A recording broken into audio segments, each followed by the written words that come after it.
Hey mama, do you find yourself wishing you knew you were on the right path with your business? Or wanting to know how to do it all as a work-at-home mom and entrepreneur?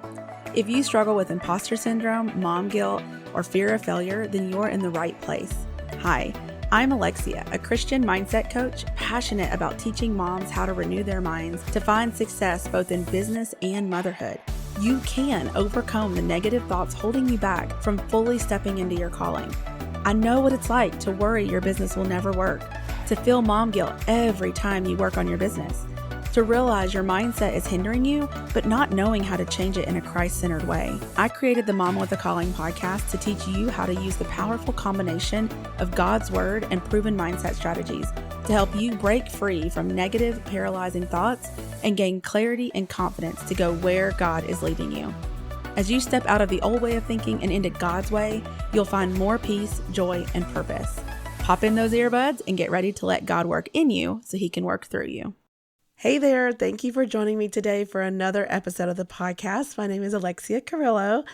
I know there are a lot of podcasts out there that you could be choosing to listen to right now, but you found your way here today, either back again for another episode or you're new. So I am so grateful for you. Before I get into the episode today, I want to remind you that I do have 3 one-on-one coaching spots that are open right now. There are 2 spots pending, so it's first come, first serve. But I'd love to invite you to join me on a confusion to clarity call if you're even considering coaching and you really want that extra one-on-one support to help you navigate and figure out where God is calling you and then actually walking that path. So typically I work with clients over the course of about 4 to 12 weeks. And in that time, we identify and overcome every mindset block that comes your way as you navigate and follow where God is leading you. So it's a combo of one-on-one Zoom calls and 24/7 Voxer support, which is such a blessing to my clients. So I know it'll be a benefit for you as well. So if you are tired of getting in your own way and you're ready to take action doing what God is leading you to do, then I would love to support you as your coach. To get started, go to mamawithacalling.com/confusion to clarity to book that free clarity session call, and we will get started, figure out what you need to do for your next steps, and go from there. All right, today I want to talk about something we all want, and that is to see God work in our business and our lives. So if you're like me, then you've always wanted to make a difference in the world, right? You want to impact people for good. You want to help and serve and do something with purpose, something with meaning. Oftentimes, this desire to do good originates from a place of wanting to do good in Jesus' name, to do the good in the world. Like that goodness comes from God, right? But it gets twisted along the way, and you often find yourself thinking about things that you will do, the amazing impact that you will have, how, your strength and your drive and your good heart, that these are the things that are really going to be allowing you to make the impact in the world. And God kind of moves to the background, but God doesn't just stay in the background. He's not going to just stay in the background. And then what happens is you kind of go along and God's just waiting. And then you feel this call to do something different with your life. For me, that was to be home with my son, to start an online business. That's probably what a lot of you are thinking too, if you're listening to this podcast, is that you want to start an online business, or just a business in general. And when that happens, and I've heard this time and time again, that you want to refocus and you start to think, okay, I want this to be about God. Like I want to serve God with my business. And I hear this from clients all the time, and it's front and center. Like they're really focused on how can I have my business serve God? How can I make sure I'm doing what God is wanting me to do? But it's also really hard because the number one comment I hear from clients is they want to know that the desire they're feeling about doing this thing, doing this business, is actually serving God and not just their own desire and stuff. And I think that comes from a place of an awareness that for so long that was the case, on accident usually, and that now their eyes are kind of open and you're like, okay, wait, I don't want to do it that way. But when you spent so much of your life and your career going after what you want, because it's what our world tells us to do, that's what we're kind of trained to do. When you do that for so long with I don't want to say no consideration for God, but we're kind of doing what we want, what the path says. Like if you're going to be a doctor, you follow the path to be a doctor. If you're going to be a scientist, you follow the path to be a scientist. Like you just do whatever the path says. And so that means usually that we're not really, or at least this wasn't my experience. I wasn't praying along the way. I did in college when I was deciding what I wanted to be, what I wanted to do. But then after that, I just like ran away, like ran off. Thanks God, I got it. And so it's often unintentional that we do this. But when I felt called to leave and do a business, it started to shift like, whoa, like how I've lived my whole life kind of for myself. And now there's this awareness that God could call me to something, that God has a plan for my life. And there's something that I'm supposed to do in this world to help other people, to serve other people. And so when that happens, you have to train your mind and your heart to now focus on Him, on God, as you're making these decisions in your business. You have to learn how to hear His voice guiding you. So I was recently reading through Psalms, and this passage in Psalm 44, like the whole Psalm 44 just kind of stood out to me. But overall, it's talking about how they are saying they like, we know what God has done for our ancestors, and we know what He's done for us. We know that the wins and the successes that we've seen and heard about, they didn't come from our own power, but from God's power, from God Himself. He's the one who brought the victory. Verses 5-8 summarize it well. It says, "Through you we push down our foes. Through your name we tread down those who rise up against us. For not in my bow do I trust, nor can my sword save me. But you have saved us from our foes and have put to shame those who hate us. In God we have boasted continually, and we will give thanks to your name forever." And this got me thinking about the book of Joshua. As the children of Israel crossed into the promised land, they had to fight for what was theirs. It wasn't just like, here it is. It's like, here it is, and I've prepared the way, but you still have to show up to battle. Like they had to go into battle. But it wasn't really their sword or military prowess that won the battles. It was God. Yes, they fought, but the stories they told aren't, look how awesome we fought. It was like the stories they told generation after generation was, look what God did. Look how amazing God was. So yes, they physically fought. They showed up. They had a sword. They were fighting, sword in hand, but they weren't confused where their success actually came from. And there is this combined effort you see here. They show up and God does the work through what they're doing. And here's the part that really stood out to me.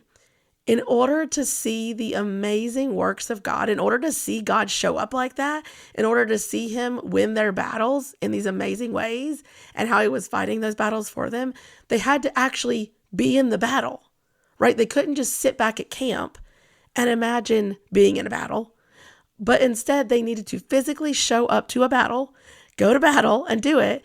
And it was in that place of action, being where God was, like they needed to go there. So, and that's where God showed up.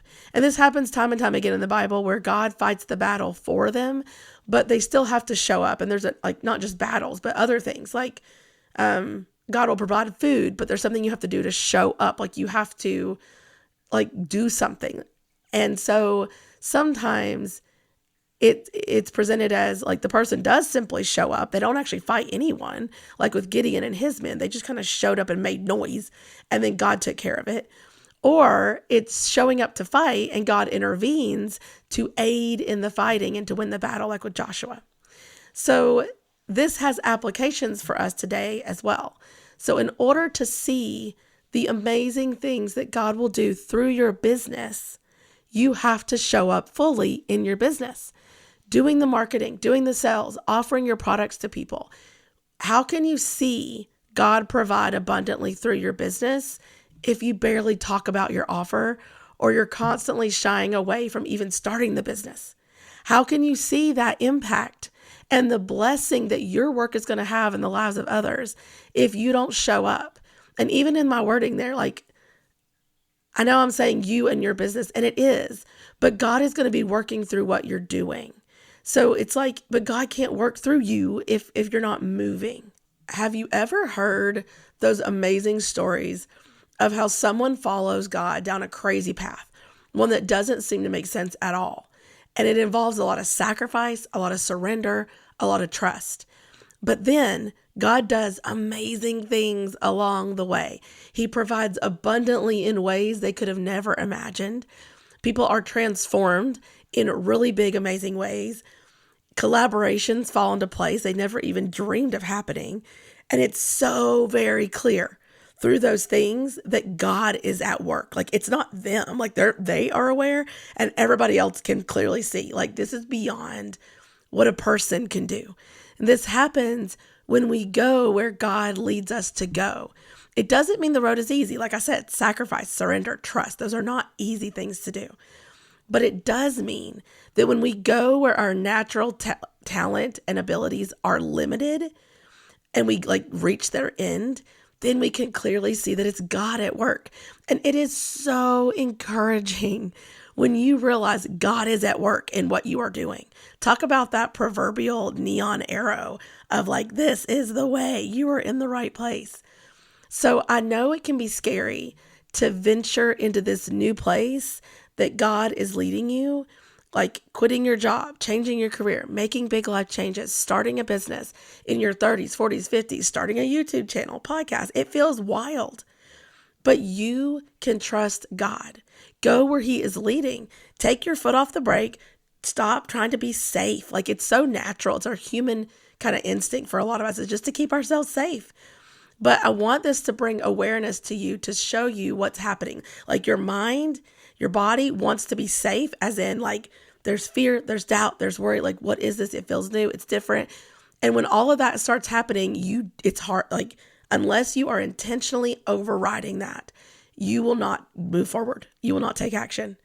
So I want to bring this to your awareness, because you can only experience how God is going to work and show Himself to you if you actually venture forward, right? So one of my favorite books is Experiencing God. I highly, highly recommend it. I'll put a link in the description below. But I love that book because it highlights what can happen when you follow where God is leading. And those kinds of stories are so encouraging and so amazing. Another book that I recently read, which was amazing, is called Living Fearless by Jamie Winship. And that one is another one of really amazing examples of you have no idea what God's doing. You're simply saying yes. You say yes, and then you listen to God every step of the way, and to see what happens. His books are amazing. I will warn you, you will be, it's huge, transformational book, to read that one as well. And he has lots of videos on YouTube and podcasts and stuff that are amazing to listen to. But my point is, I don't want you to miss out on the amazing things that God has for you. But it's not just about you, right? It's you get to experience that because you're going to be in it. But really, it's about what God is going to do. The things that God has planned to do through you, the impact He's going to have, the change in your community, the change in people around the world, depending on whatever it is you're doing. So I want to encourage you to take this and use this as fuel to move forward.